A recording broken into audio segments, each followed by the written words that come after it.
Well, her trial starts Monday, but Andrea Sneiderman will not be facing murder charges. Yesterday, the judge approved the district attorney's motion to dismiss the most serious charges against her. I'm joined now by defense attorney Mike Gottlieb and former prosecutor Tanya Miller. Both of you, thank you for being with me. Mike, I want to ask you because, you know, the judge denied a motion by Sneiderman's attorney to delay this case. They were looking for 6 months to all the way up to a year of a delay. Let's listen to that argument. I want to get your thoughts on the other end.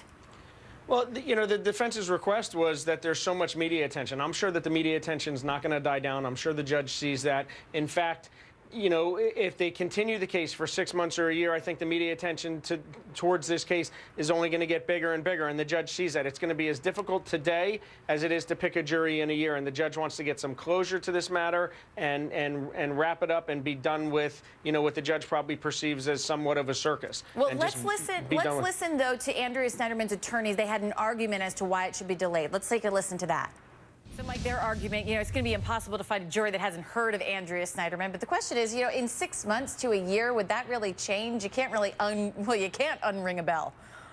Not at all. I mean, in a small town, they seated a jury that hadn't heard of George Zimmerman. So, you know, I think that case garnered a lot more national publicity than Sneiderman's case, and I'm certain that there will be people that haven't heard of her case or have heard of it and said that they can still be a fair and impartial juror. So I think they'll be able to get a jury regardless of whether it's now 6 months or in a year. I disagree with the judge's ruling, and I think that in a case like this, they should give the defense more time, but I think that the judge is right. You're going to get a jury no matter what. Monday, Mike, Tanya, thanks so much for being with us, and don't miss a minute of HLN's coverage of the trial of Andrea Sneiderman. Jury selection beginning Monday.